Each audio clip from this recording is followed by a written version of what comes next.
We are stepping into the empowerment of our creation energy with this full moon in Scorpio. That happens on the 23rd or the 24th of April, depending on where you live. Hello and welcome. My name's Chloe. I work with card divination, astrology, and as you just heard, and as you can see, I channel multi-dimensional energies through my body. They help bring in healing, attunement, and activation codes with these messages. Firstly, I want to apologize. I've had a really busy week leading up to this full moon, and I haven't been able to get all the videos out before the full moon itself. I am recording this on the 24th. This is Mercury's day, the final day. The final day of the retrograde.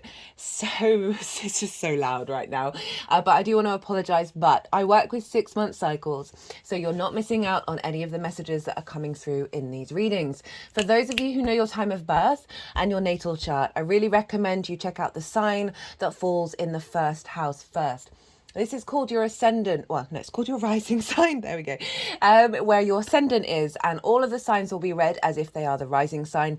However, it doesn't invalidate you looking at any other part of your chart. Perhaps where your sun and your moon are, because they are always getting activated with lunations. Just look to wherever that sign is in your natal chart. Look to the house that it's in and the themes of that house. You want to apply those themes along with all the meaning that's going on in that sign for you in your natal chart to the messages that come through. It will be as if that sign has now moved to the first house. So the astrology for the rising sign will still link in. You've just got to add on a little bit of natal chart meaning on top of it. Right, I'm reading for Aquarius, so let's get on with it. Aquarius rising. How you doing, Aquarius? So I cut the deck 3 times before starting your reading. Got the 10 of Cups, the Fool, and the Page of Pentacles. So this full moon feels like it's bringing in an activation around you seeing your internal gratitude, your internal energy expressing in the outward world, and allowing you to have a little more lightness on your feet as you move through the world with that full energy that's bringing in new opportunities and new experiences in the 3D.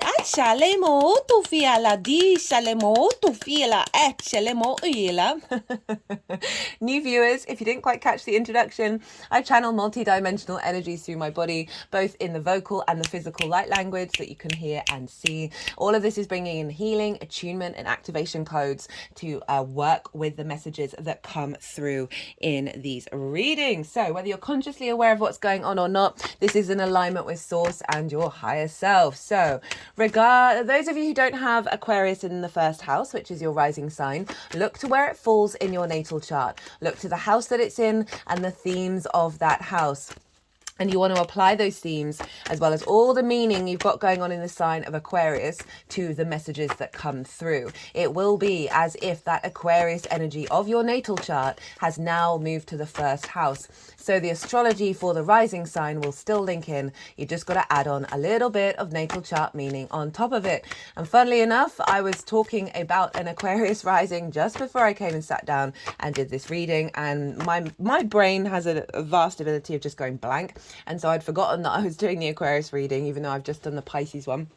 And so there was no sort of forced connection of that. So I find that quite funny. So, wow, Aquarius, wherever this is happening, wherever Aquarius is in your chart, Scorpio and Taurus. So the Scorpio where the moon is and Taurus is where the sun is. They are both squaring your energy. And so squares are an aspect of Mars. Mars can bring in conflict, drama, frustration, and winning at all costs, right? To fixed energy, butting heads, thinking that they know right.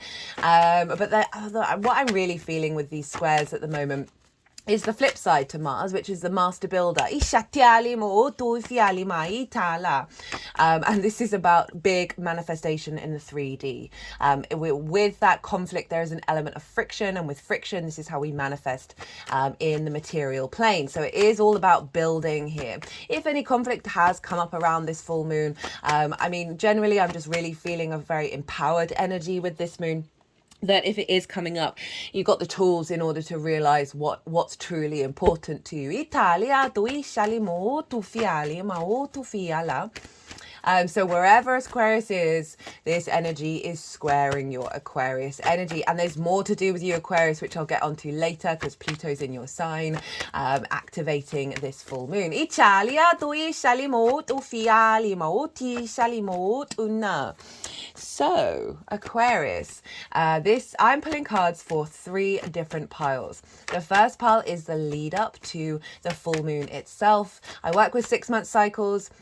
As I said in the beginning of the introduction, I do apologize for getting these videos out late, but this is all part of a 6-month cycle, so you're not missing out on any of the messages. They're not overly time sensitive. Italia, tui shalimotuna. So the first part is everything you've been working on since the Scorpio new moon last year. What have you been integrating? What's been going on? And then also, how is your energy showing up that's then going to work with this download that we're getting with this full moon? So that's pile 1.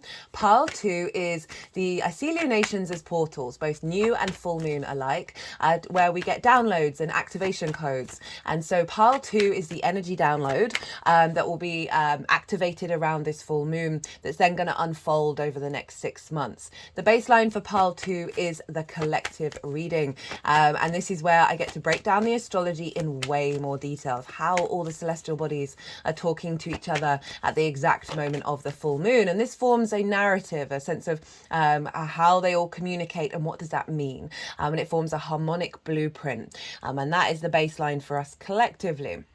And also I did a collective tarot reading. That was lovely. The astrology with this moon is really cool. I really enjoyed doing that reading. I also channeled messages always come in, and things that have come up during my meditation on the moon. I often just bring in my own practices, really, because I've got Aries in the 9th house even. So I have to embody my perspectives before I share them on the table, right? And so I sort of tap into the energy, and then usually situations will come up in my own life and I'll work through certain things that then seem quite universal, and then I'll put them into the collective readings. I get to be a bit more esoteric in those collective readings and expand more and sort of more of the spiritual and metaphysical energies to work with to help us integrate on this planet and then tap into the abundance of source. So if you want a deeper understanding of what this moon has been all about, go check out the collective reading, maybe go and watch that, come back to this one, and then the tarot for pile 2 is how it links into the Aquarius area of your chart. Italia.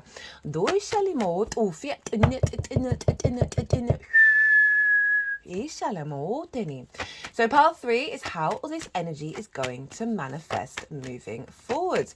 That's too many. How this energy is going to manifest moving forward. So those are the 3 piles that's going to take us, it's going to unfold up until the new moon in Scorpio later on this year. And so we've got a full moon in the sign of Scorpio. Now, full moons do represent a sort of an ending, a completion, a raising up, a celebration. And that's the kind of focus that I've really been getting with this. Full moons can also be trigger times. And this is where things can feel out of balance, where certain triggers come up. And I usually in full moon readings, I break down the different signs of triggers and different reasons why we get triggers with a full moon. And I just haven't felt called to do it. And I just feel that collectively we've been growing the tools that we need in order to work with this energy and not necessarily not necessarily get overwhelmed by whatever triggers are coming up with this Scorpio moon. And so I'm just leaning into my intuition to not really mention it. But if they do show up, this is in order to help you understand what you're going to work with over the next 6 months and bring in some integration around that. But overall, there's a real sense of release with this full moon. The moon represents our unconscious space, our intuition, our emotional body, our needs being met or not being met, how we nourish ourselves, how we nourish others, how we are nourished by others. Italia, so all of these themes sort of raised on high by the full light of the sun and illuminating. And it's fixed water, the sign of Scorpio. And so there's this element of really the overall theme, well, there's sort of three prongs to this moon. And the first one is a releasing of fixed stagnant energy. And I always use the reference of a lake with Scorpio because it's fixed water. It's not necessarily full flowing water. And often you can get with fixed water is there can be stagnation, right? The ecosystem internally isn't producing enough oxygen, which then means things aren't being composted. Life starts to disappear. Lack of oxygen in the water, slime builds up and it starts to smell. So that's the kind of sort of visualization for some of the energies that are within us that are being released at this full moon, right? Scorpio is very good at going into the darkness in order to bring up the light, but sometimes we can get stuck in that darkness and get quite overwhelmed by it. And this can lead to sort of paranoia, a sense of pain and frustration, and all of this sort of heavier, fixed, dark energy. And I say dark, I don't really mean that too negatively, but obviously, understandably, there are some emotions where we feel more emotionally entangled and stuck than we do other ones. And so there is bringing these to the surface. And if you've noticed this in the lead up to the full moon, this is just old paradigms, old versions of self, old narratives coming to the surface because this full moon is actually inherently cleansing. And it's off the back of some really powerful transits. We've had two of the most powerful transits of the year back to back. We had the solar eclipse, total solar eclipse in Aries, one of, if not the most important lunations of the year. And that really activated an embodiment of our instinctive actions around our soul's energy, right? More in alignment with that, more honoring the I am and honoring the I am of those around us, and like freeing ourselves of certain, again, the entanglement. We've been clearing a lot of clutter energetically. And I've seen that manifest in pretty much everyone I've spoken to, everyone I know who's spoken to other people. I've said there's a massive transformation that's happened. And both these moons are traditionally ruled by Mars. So there's lots of links in with these two moons. And not only that, but we had the Jupiter-Uranus conjunction happen in the sign of Taurus, where the sun is at the weekend. Both of these, there are transit series on both of these. They're in their own playlist. They're easy to find. I would recommend both of these. One, the Jupiter-Uranus conjunction is one of the biggest conjunctions of the year. Italiado is marking a new 13 to 14 year cycle. And again, that solar eclipse in Aries was incredibly powerful. So the Jupiter-Uranus conjunction is an elevation of our soul's path, and Jupiter providing abundant opportunities around that.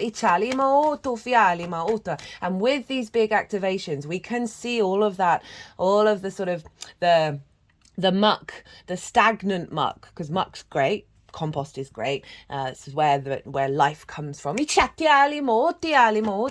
when it starts to smell and starts to rot, that's not what we want, right? The slime of it all. So this is all bubbling to the surface, as I said, for the cleansing of this full moon. And it's releasing that energy, that stagnant energy, and transforming it back into our creation power, right? Because Scorpio traditionally rules the sexual organs. And that's not just linked into sort of the physical act. This is everything we do comes from our creation energy, and we definitely have a distortion around focusing it more on the act itself rather than the inherent nature of our species, as is that of creation, and that is the inherent nature of the universe. So we're recalibrating back to that empowerment rather than the distortions, and so old distortions around that may be coming up. I certainly had my dreams have been wild lately. For most of my life, I've just had stress dreams. I envy those who have a lot of lucid dreams, but I've noticed since the Mercury Sun Cazimi, I've been very much aware in my dreams that they are dreams, but they are also real, that I am there and I am separate. And I had a dream about an old love, like my first ever love. And it was when I was still sort of in sixth form, like the last couple of years of school. And in the dream, I was myself, my current age, but I was in my teenage body, and I'd gone back in time, and I was aware that this was a dream but also real, and I was interacting and observing the dynamics of that partner, and it wasn't a healthy relationship in any way. It's verging on the abusive, but whatever. I don't say that lightly, but also who cares. I was observing in it from my from my current eyes, and I felt like I was doing a lot of healing for my teenager self. And at the same time, my teenage self was helping a small child through a very complicated, very strange, magical sort of I want to say an obstacle course. Yeah, an obstacle course. That's what I would say. And so again, I was not only helping heal some teenage stuck energy, but also some inner child energy as well. Because as a child, I always found the world to be incredibly confusing, and I didn't understand how to navigate it because the vibrational frequency was just so absurd to me. Italia, dove sali molto. I was that kid that was walking around the edge of the playground quite a lot, observing everything. So yeah, that was a very intense dream, but I knew that I was in a dream, and I also knew that it was real. And so there's this element of doing a lot of cleansing, a lot of healing of some very fixed, stuck energy.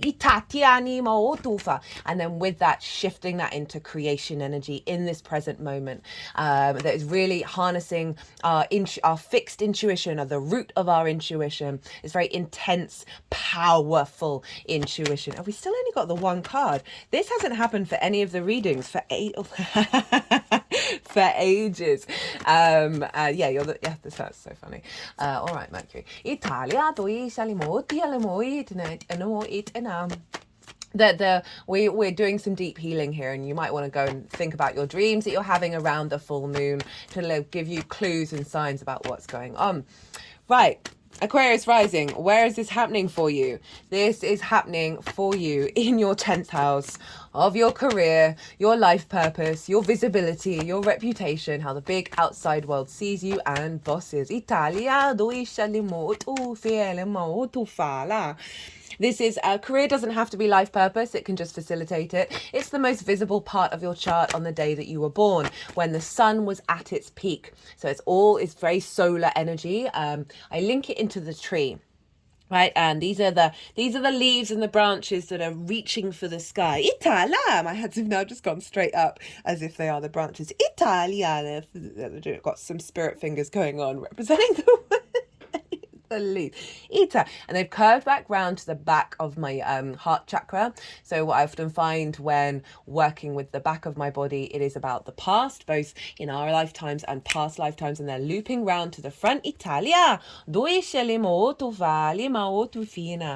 feel like some lovely healing is going around for that in terms of liberating your heart space. Itufa, that is facilitating the intuition around where you're headed in terms of your soul path, right? The elevation of your career, of your visibility, of your reputation. Any blockages around that, where they're, Scorpio is a yin sign, it's water, it's ruled by Mars. So it's more being on the defensive. It's more preparing for the fight rather than instigating the fight. And that's come up quite a lot in a lot of the readings of we're shifting that frequency. And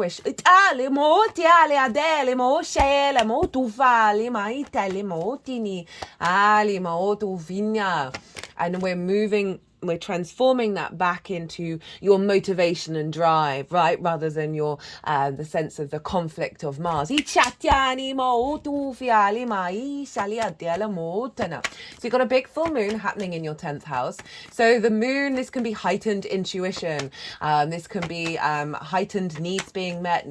How you are feeling nourished when it comes to your life purpose and your career. And if that's not coming up, know that that is bubbling to the surface in order to be released and transformed as it then unfolds moving forwards. Italia doi sheni me ela.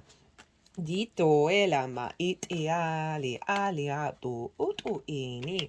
Ela do sheni ramoto ele patiani. Itala. Itufa. Sorry, when they're sort of cutting the dirt. My brain always goes a little bit squiffy.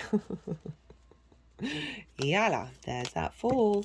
So you've got a real illumination of feeling good about where you're headed, and a sort of activation of the power of your intuition when it comes to the longevity of your career, your life purpose, that sense of visibility, of not feeling judged by the external world. Isha, like right, being on the defensive. Remember, Italia, this is all about the embodiment of the I am, and each journey as we go on along with that, with each of the transits, it's not about rejecting the outside world, but we're not being distorted. Our internal soul energy is not being distorted by it in the way that it used to be.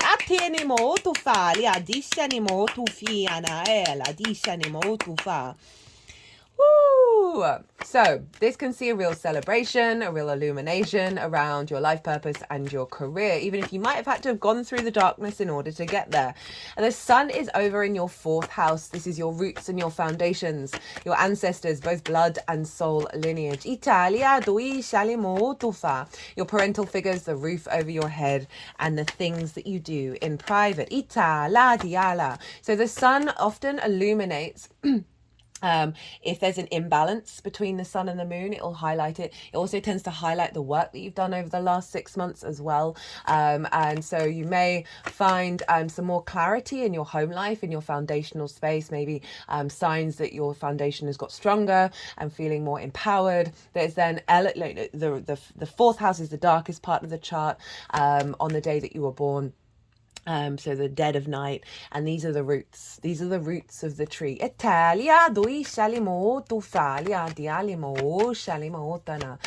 you've got the sun there, so you've got some more vision and clarity of being in your private space, of working on your foundational space. And so these are in combination with one another, of saying, okay, you need to get your home life and your work and your life purpose in alignment here. Now the major aspect that's going on, and the only one I'm going to talk about, the rest is all over in the collective reading, is the square with Pluto. So this is in your sign Aquarius, which is why I was like, whoa, I think there's reason why there's sort of a restriction. There was a restriction on the cards coming out as well, because I felt sort of just a heavy energy. Not in a bad way, just that there's a weight here of what's coming through. Italia do finima, iala do finima, dishala, doela. Do, there's that 10 of cups. Di cinema. Diala. Di tuma. So the square with Pluto, this is so the opposition between the sun and the moon, right? The opposition, and they're both forming squares. Both the sun and the moon are squaring Pluto, so it's forming a T square. Now the release point for a T square is the bottom of the T, and that is Pluto over in your sign. So all this energy is being bombarded into your first house, into your Aquarius energy, and a real focus there of what's being transformed, what's being elevated. And the first house is your rising sign. So this is how you embody your sun or your moon in your actions and your deeds. It depends if you've got a day or a night chart, which luminary is the one providing wisdom to your ascendant, which is your navigator of where you're headed. But the navigator has its own way of moving through the world, and that is your Aquarius energy, the lens in which you move through the world, your body, your appearance, your character, your sense of self. And often how other people see you. And so Pluto is all about the ancestors. It's about transformation, the cycles of life, death, and rebirth. And there's a real sense of magnetism of your innate id power being activated with this Pluto transit. That is oh, hello Aquarius. That Pluto in Aquarius for me is a realignment and a transformation into our universal frequency, right? And the truth, as close to the truth as we possibly can get in this cycle. Italia Duini. You are transforming old versions of yourself into your root power energy, and not in a bad way, just in a very empowering, magnetizing way. And with this T square, so with all of this energy from your 4th and your 10th, is feeding into your embodiment of self. And so this is an incredibly empowering energy that's then going to unfold over the next 6 months, of making sure that your roots and your branches are in alignment. The roots and the tops of the leaves are in alignment with the self. and the truth of the self. I can see with Pluto a lot of wounds with the dead, right? Wounds with ancestors, past life, soul life energy being transmuted and elevated. So there may have been a lot of energy in your body in the lead up to this that have been activated and cleared out.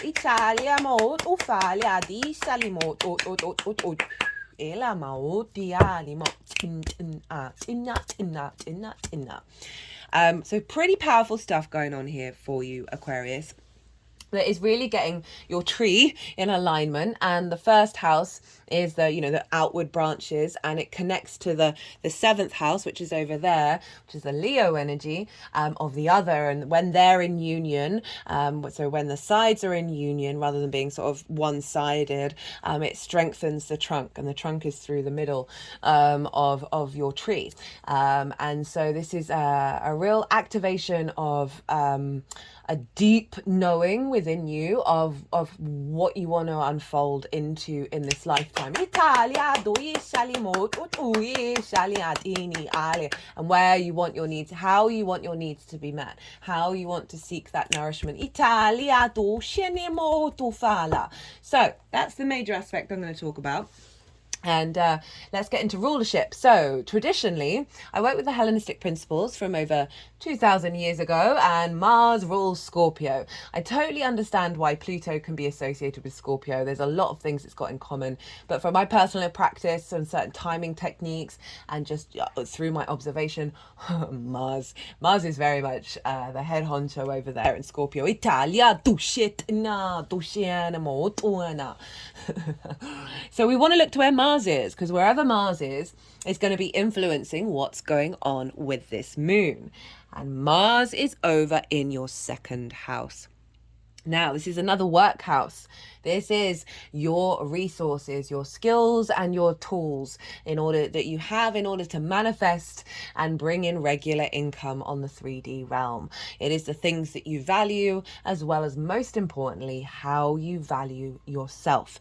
The more that you understand you are source, you are abundant, the more you can connect your skills and your tools and elevate them. The more you are not focusing on things that you value that come from a distorted place of lack of self-worth or whatever it is, that then recreate those old cycles. So Mars has been there for a while, and I'm loving Mars in Pisces. Talked a lot about Mars in Pisces for the solar eclipse, as well as the Jupiter-Uranus conjunction, so I'm only going to touch on it briefly here. But essentially, it's a water sign, Pisces. There's an element of the magical, the mystical, right? The sort of curveball energy, the non-rational vibe of Pisces, very synchronistic, very very fluky energy here, and Mars being here is and it's just come out of a conjunction with Saturn, and so it is activating a 2-year cycle with that conjunction that's linked into the Pisces area of your chart.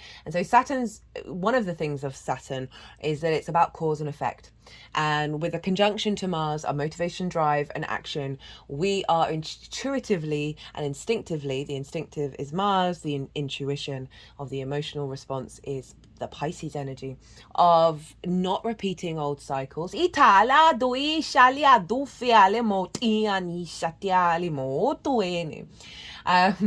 if we link it into the 10th house, right? So there's a sense of a reshifting of your motivation and drive around your skills and your tools, around how you value yourself in regard to that. What are the things that you value external to all of that? And a realignment of your motivation around those things, of how you then take action moving forwards after this Scorpio full moon. And all of this energy is feeding into your 10th house of your life purpose, your career, your visibility, your reputation. So you're going to be more intuitively in alignment with activating this level of where are you headed and what are you doing with it. and how other people see that. They're more likely to see you more in the flow and more bringing through your work, bringing in more synchronicities, that is activating and pouring that magic into this sort of fixed emotional body of Scorpio over in your 10th house. So a real sense of strengthening your working dynamic in the 3D plane, that is allowing more magic to come in. Got very strongly for the collective of we are really heightening and activating our intuition, our psychic abilities, our channeling. That can happen in your own unique way. Everybody's different in the way that they do it. It doesn't have to be like out and proud of like this, Italia, like all of that. It doesn't have to be that. And it can be in so many wonderful ways.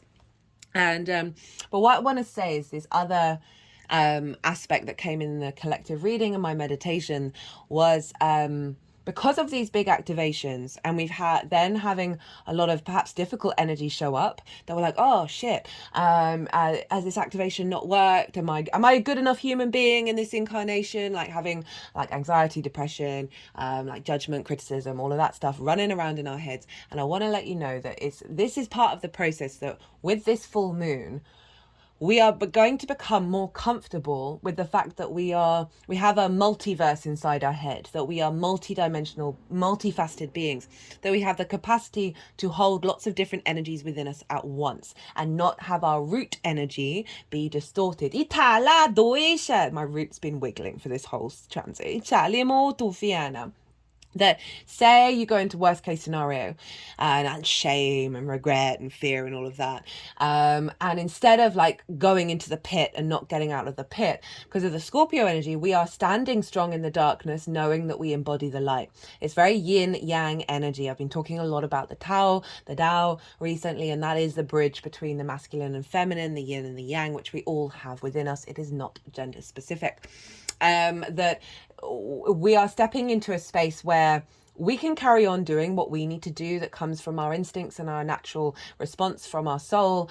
And we can still have those negative narratives running around in our heads. We are not attached and entangled and enmeshed in them, right? That heaviness of it is being cleared out.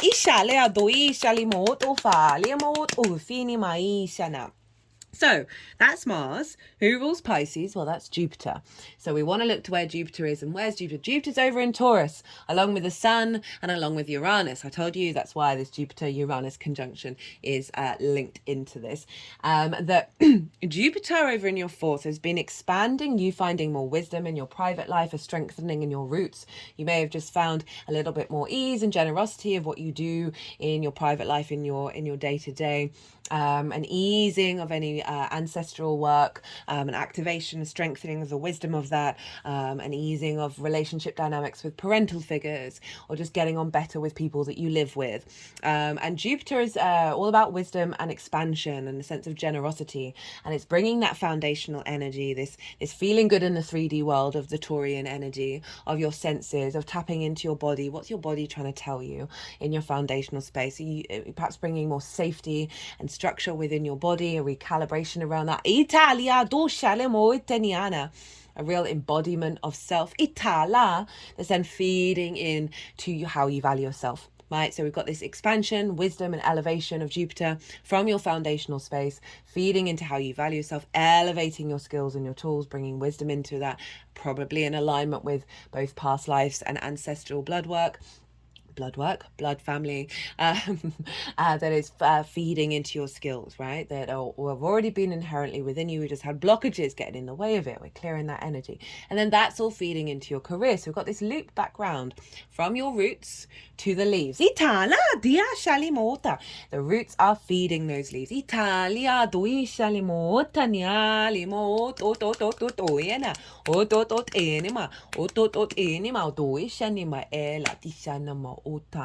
So Venus rules Taurus. So where's Venus? Because Venus is influencing Jupiter.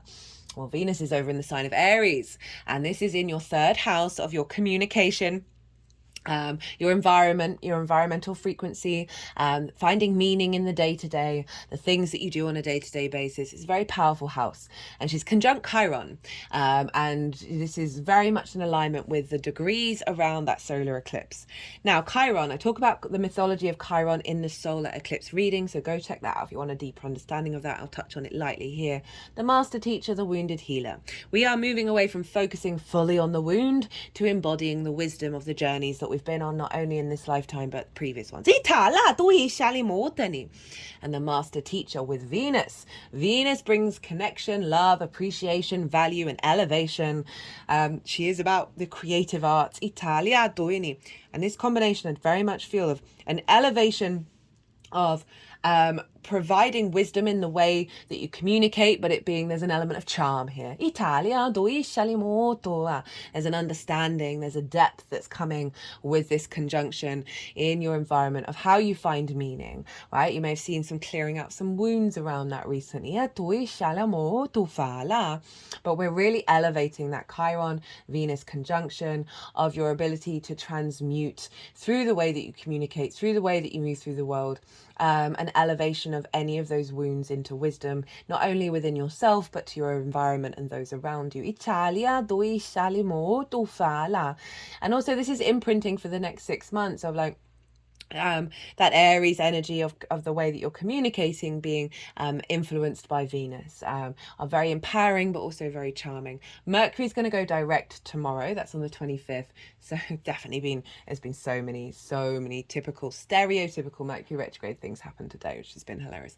And so there is an influence of this ability to think in a non-linear fashion and bring nuance and depth to the way that you're communicating. But overall, this is your environmental frequency, right? And an elevation of how you find meaning in your day-to-day that's feeding into your foundational space of like imprinting that wisdom and that charm into your foundations, that is just giving you a bit more ease and understanding of a more expansion of energy in your day-to-day, so then you can understand the strength of yourself in every moment. There's then perhaps creating space for you to work on your skills and your tools, and more in alignment with your sense of self beyond any expectations from the external world about where you're headed and what you're doing.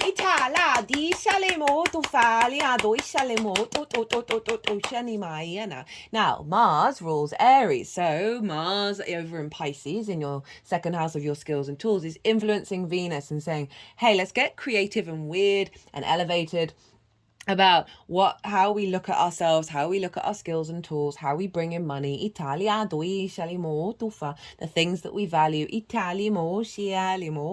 Let's boost that energy in the day-to-day and really get into alignment in your environmental frequency. So there's got a lovely feedback loop going on with that. It's all funneling back into your 10th house of, I just feel like on your day-to-day and in your private life, you're really going to be putting in the work in a really healthy, wonderful way that you want to, that's then going to be expanding the power of the creation energy of your life path.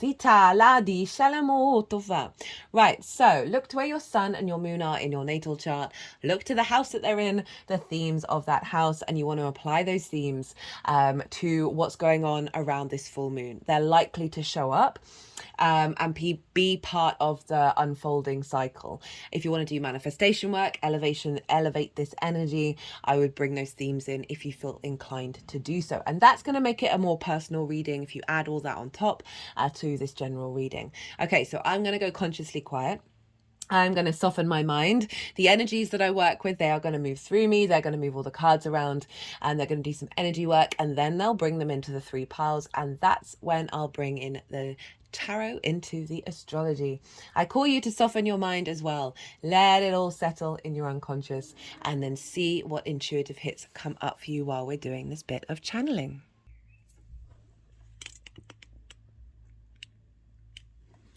Itala do fare mai ana. Itana mausia limodufa. Itina do shela. Itina do shela. Ita. Italo shini maitinia. Itinia. Ya ma di shini inia. Do iti ini. Ina dani mo tiali ma itala. Itiania. Itina di shuntina.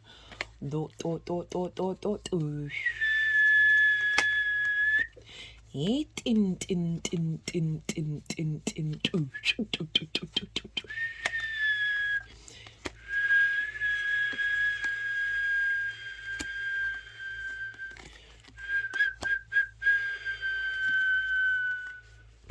Ya le mojena. Etinia. Eti ti tum. Yala. Di shenemo tu finia ti ti. Yala ma do salama. Ishani. Diala. Do ela. Do ela ditina.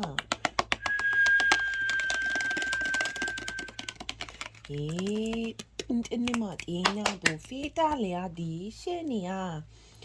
Tu fiala. Itiala ma do ishele. Eta tinia. Itini ma do finia chalia. Ela do shanema. To ma tin. Ya dani ma etinela. Do fale me shaladiane. Atuena. To ana. Etialia. Ditima. Tatina. Eala. Dishini ela. Tishiama. Otufiania. Otufia. Doe dialia. Shaniala. Doe shaliane. Itala diana mo fiala. Itala di shalama doeniala. Italia dani mo falia. Okay, Aquarius, right? Let's get on with it. So, the lead up to this full moon, what you've been working on over the last 6 months, what you've been integrating, and then how is your energy showing up that's then going to be working with pile 2.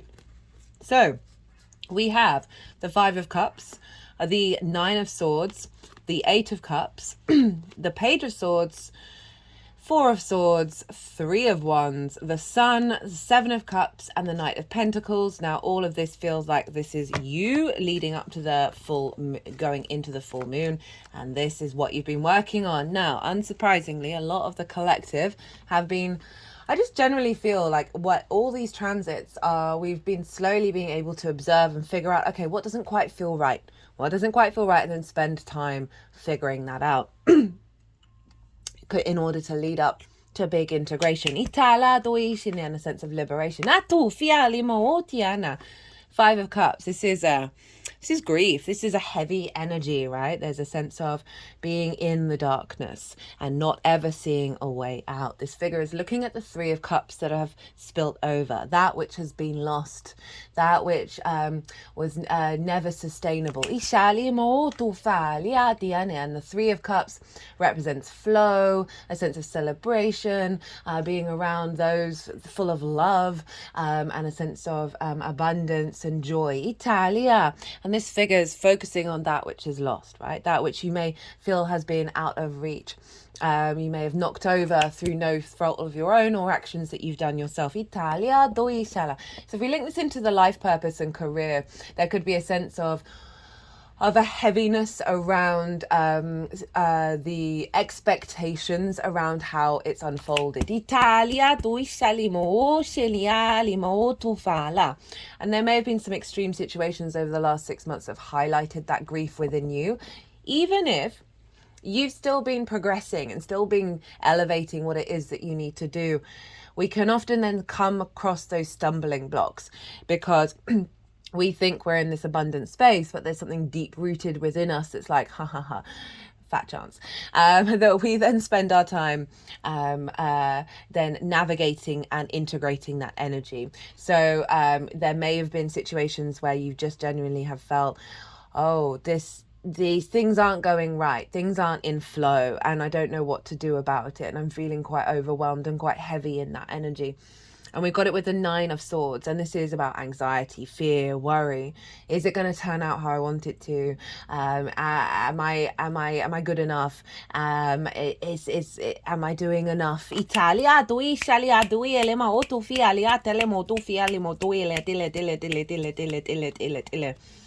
and so, as I said, it's like for some of you, this is really shown up loudly in the 3D, and you've had the space to be like, if these haven't shown up really loudly, that this energy just generally bubbled to the surface a little bit, and you're like, oh, okay, I didn't quite realize that was there. I'm going to look at it. Because we got it with the 9 of Cups and the Page of Swords and the 4 of Swords, which is saying the 9 of Cups is Saturn in Pisces. So this is Saturn over in your second house of your skills and your tools and your resources, right? So there's a focus here on a realignment of your understanding of your own value, right, with this in terms of your life purpose and your career and your visibility and the sense of reputation. So there may be moments of falling into heaviness that's leading, perhaps not doing the things that you need to do, that then lead you into anxiety and a sense of depression. And the 8 of Cups is acknowledging those unconscious spaces within you that can feel really comfortable. They can be trauma responses, recreating neglect, all of that energy that are inherently part of your unconscious spaces that feel so natural to your being that's why the cups are upright. And it can be really, really difficult to figure out and navigate away from those. But this card showing up is saying you've made that choice to do that. Over the last 6 months, you've gone, okay, enough is enough. These energies no longer feel the same as what they used to. I'm more in a space where I can find a different perspective here. And you've gone on a bit of a journey to navigate through that intensity and being in the darkness without the light.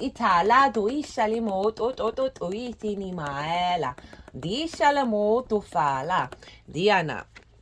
Page of Swords, 4 of Swords is you being in a state of contemplation of the past, being present in the moment with the eye on the prize in the future, right?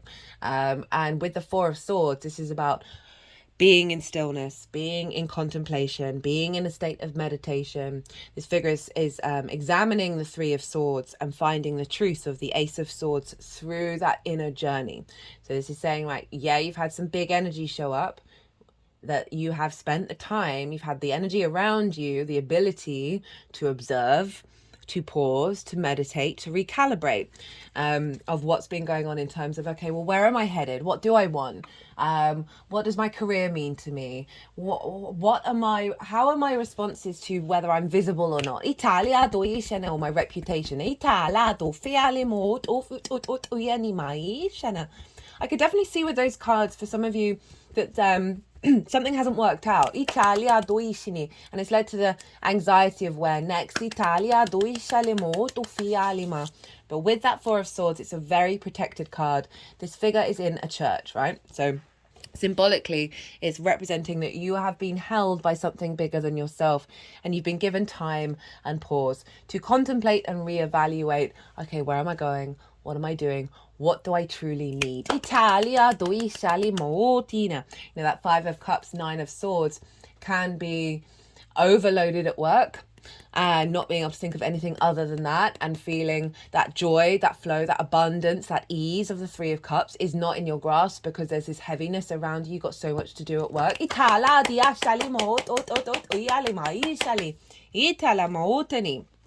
Your energy showing up with this full moon. So this is what the energy of you that you're going to be using to work with pile 2. We've got the Three of Wands. This is the Sun in Aries. We've got the Sun. So we've got big shift of energy, of vitality and vision. The Seven of Cups and the Knight of Pentacles. And what screamed out to me was, I can dream again.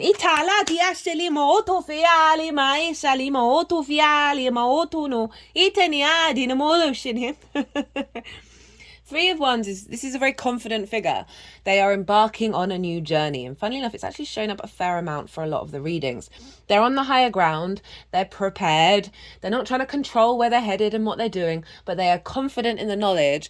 They are confident in themselves that things will unfold. And they will unfold in a way that is bringing light, vision, joy, creativity, a sense of clarity, animation, of self, of illumination. You're going to see, as you go on this path, as the unfolding over the next 6 months, you have a light within you that is pulling you to that energy, that's activating with that energy, right? Having the sun of your energy is you have a vision and a clarity that is going beyond your normal dreams and hopes. Or bringing up dreams that you had a long, long time ago that were always in your soul, that you may have had when you were younger, or like the feeling around it, that are now you are bringing into activation. This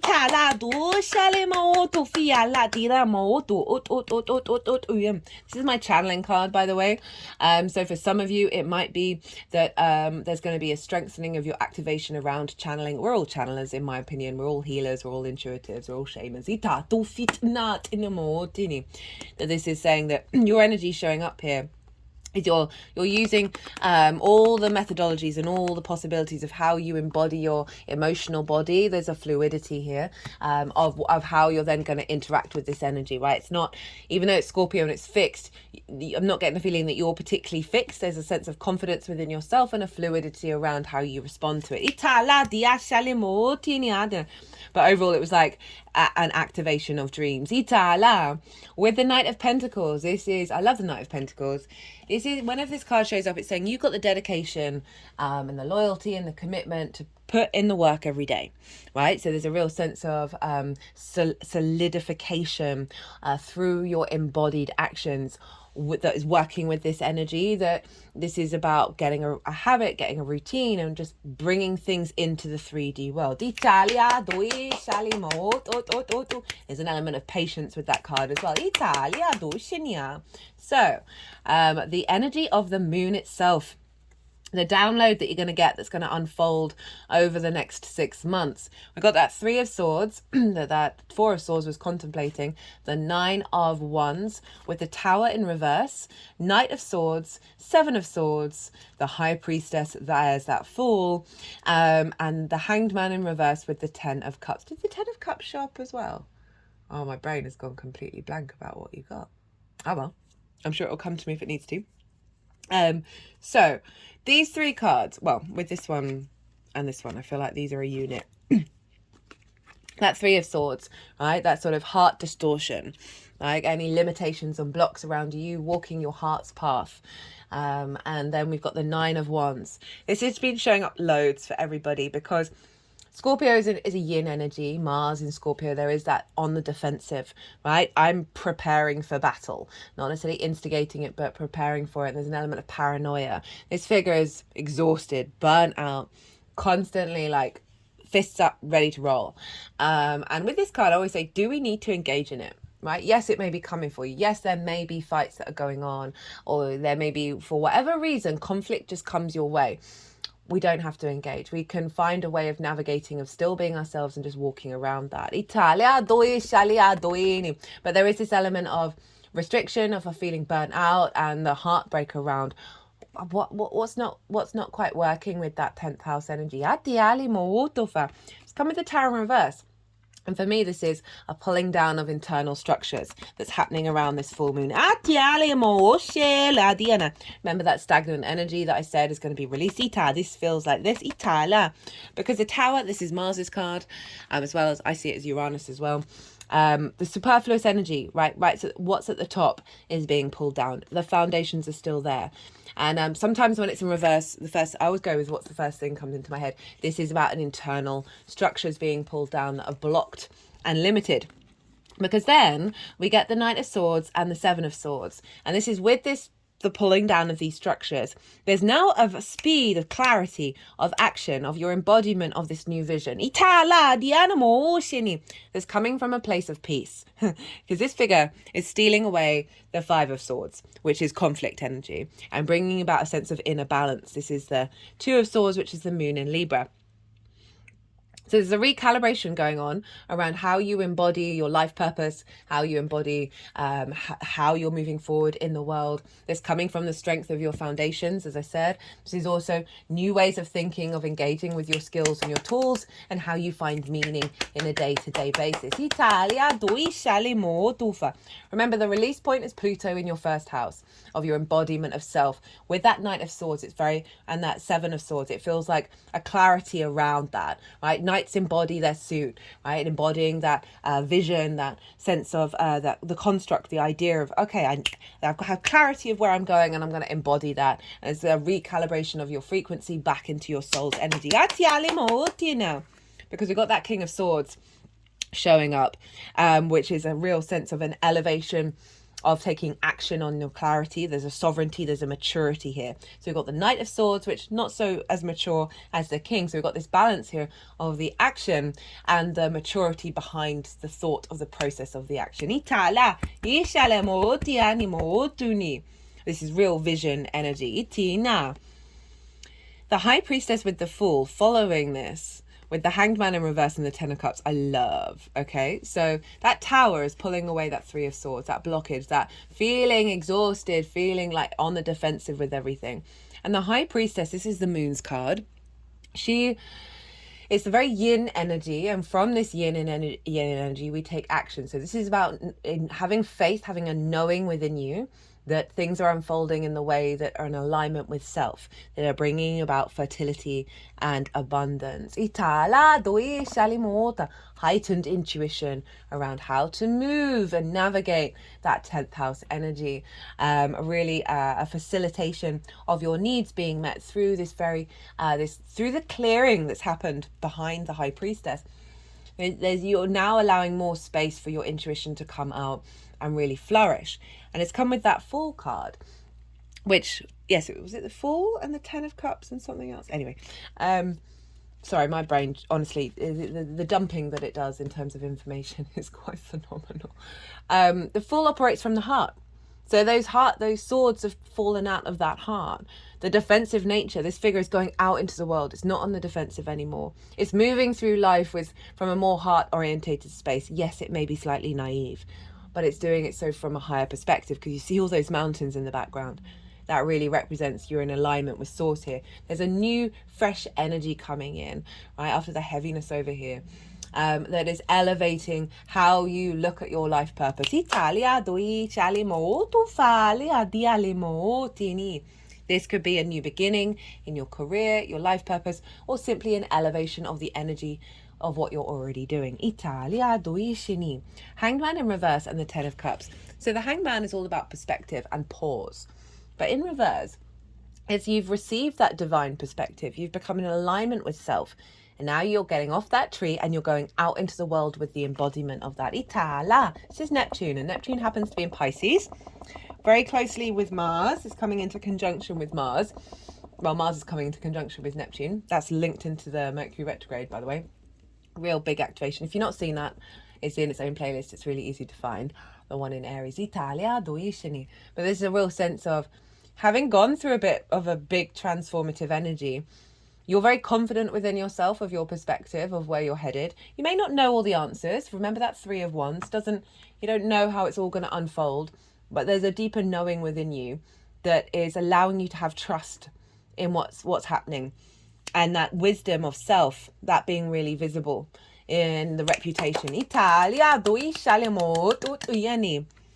we've got the 10 of Cups. So this is about the internal representation of the 9 of Cups, of gratitude and abundance being externalized. Okay, so this is the only rainbow in tarot. I always find it funny, these two show up quite a lot together because they have like singular things in them that none of the other cards have. And this is, for me, is the chakra body, the rainbow. So that's the internal representation of the rainbow. And when we're in alignment and in gratitude and abundance, the 9 of Cups, it then becomes externalized. Our outside world matches that frequency. So then we see the rainbow of the internal chakra body. And now this represents the externalized ease and flow, right? So this can be things happening in your life. Right, as I said, career doesn't have, your life purpose doesn't have to be career. This could be your career, the happy family, right? It's just a representation of the external emotional alignment. It can be anything, but this energy is bringing in a real sense of manifestation of this transformation energy that you've just gone through. I'm just going to pause. I've got this tickle coming up. Sorry about that, Aquarius. So how this energy is manifesting moving forwards. I've got that Ace of Swords, that 4 of Swords was contemplating and complementing even, that King of Swords is holding. The Emperor, the Page of Wands, the Knight of Cups, and the 2 of Cups. I like this energy. Right, so the Ace of Swords, this is a renewal of the vision, right? This is a sense of a refreshed energy, but it's because it's manifesting moving forward. I just feel that overall it's reconfirming the level of clarity and sort of the divine inspiration that is like a continual loop.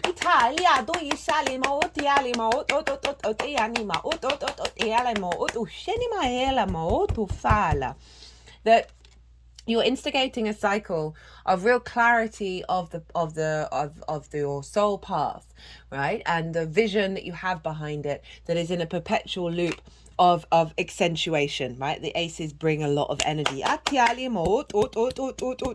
That perhaps in moments of meditation, you're going to have divine inspiration about the next moment. And it's not about trying to control it or overplan it. It's just allowing that space for this to come through. Follow the sparkles. Follow the synchronicities.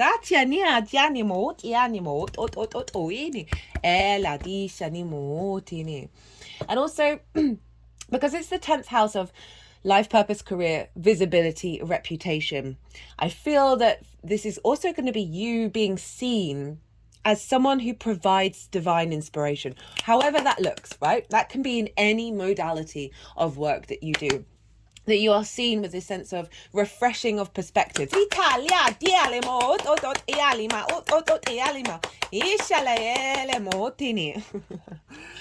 Because it's come with the Emperor, and this is Aries energy. This is the way that you communicate. It's the lens in which you communicate through. But overall, if we take it out of the house system, this is you stepping into your own power, your own confidence, your sovereignty. Aries is very independent. It likes to experience life through its own understanding and see how it works rather than just believing whatever it's told. And so the Emperor, through its own experiences, through all of these experiences, has figured out, okay, what do I really want? And realigned with the wisdom of then what actions to take. But overall, there's a sense you have command over your life purpose. You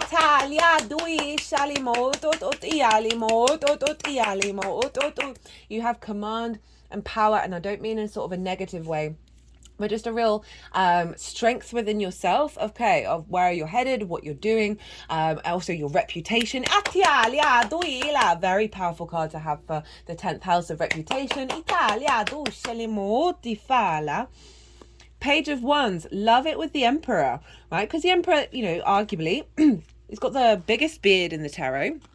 There's the elder energy, and then we've got the page, and the page has just got into the court. It's so excited. It wants to share all its information. It wants to figure everything out. It's very youthful energy, and I love it when pages show up, usually with kings, but I'm loving this vibe. They're both fire and nature, and so there is a sense of you sharing you sharing the way that you communicate your vision, your ideas, from a place of joy, from excitability. You're not getting bogged down in, oh, the next thing, the next thing, the next thing. You're enjoying the process of how this is all unfolding.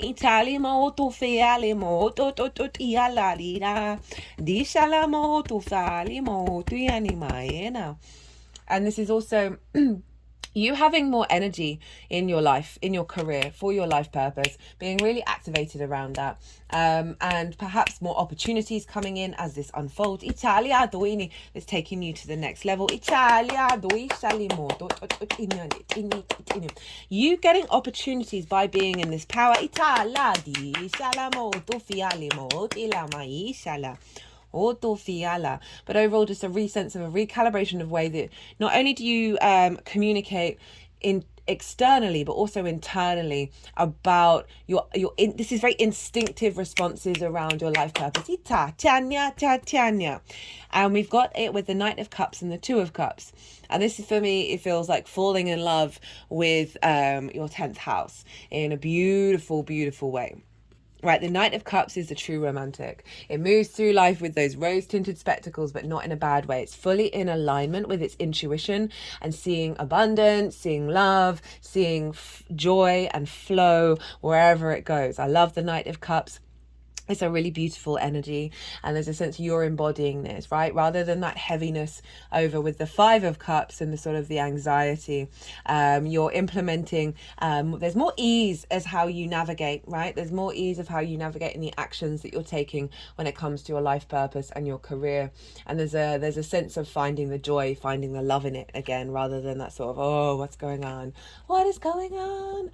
And yeah, just genuinely through those synchronicities, Mars over in your second house of Pisces, right? A fellow water sign, of you embodying your skills and your tools. And it's bringing towards you a sense of union, right? So this could be a love match for some of you. But overall, there's a balance within yourself, the masculine, feminine, and spirit, deep healing and an activation of your Kundalini energy, as well as being, how you're visible, right? How you're visible to the outside world. They're eye to eye. There is respect, honor, and dignity here. That what's being activated is a real clarity of, one, you falling in love with your 10th house again. Drawing towards you situations, environments, business partners, whatever it is. There is an alignment that is balanced, that is an alignment with your soul's frequency. And the outside world seeing you. Cut the deck and got the Magician, the Performer, Creativity, Illusion, Power, and the Death card. I did wonder if that was going to show up. It's showing up for most people. Change, suspension of consciousness, new life, reborn. So there's an activation of you perhaps being seen as the performer, seeing as the ability to manifest into the world. And a real sense of creativity that's coming back, and a manifesting your soul's path. And that Death card showing up as saying, you've gone through some activations here. We got attraction and manifestation. You've gone through, got battle, good and evil. I'm always wary of this card, but it does kind of highlight that there may have been some things going on behind the scenes that aren't necessarily fully, High Priestess, hello again. Fully in your conscious space, to do with past life energy, ancestral work, especially with Pluto. That there's been conflict going on internally that you've had to work through in order to get to the other side. And then we've got that Death card of the new life and being reborn. Happy ending. Sorry, I'm going quite fast. Attraction, manifestation with this shift, and then the High Priestess again of perception, hidden powers. So an activation of that. Self-love needed to come through first in order synchronicities. In order to really, I was talking about bringing the magic into in the falling in love, bringing magic into your life purpose again. Of an activation of I was talking collectively, an activation of our intuition. We've had patience to go for a while. That there's something bubbling on under the surface here, and through that battle good and evil, that it's clearing out a lot of clutter, clearing that stagnant energy that's allowing you to step into your leadership, your true, like, you can be in a room full of leaders and everyone still be a leader, right? It's not about dominion or domination. It's about being in your own power and being confident within that. And I really do feel with that high priestess, I'm really getting with the hidden powers part of it, of like because there's been an entanglement for whatever reason, whatever it is, whether it's energetically or in the 3D form, that's being sort of unraveled in order to create space for you and your soul to co-create together.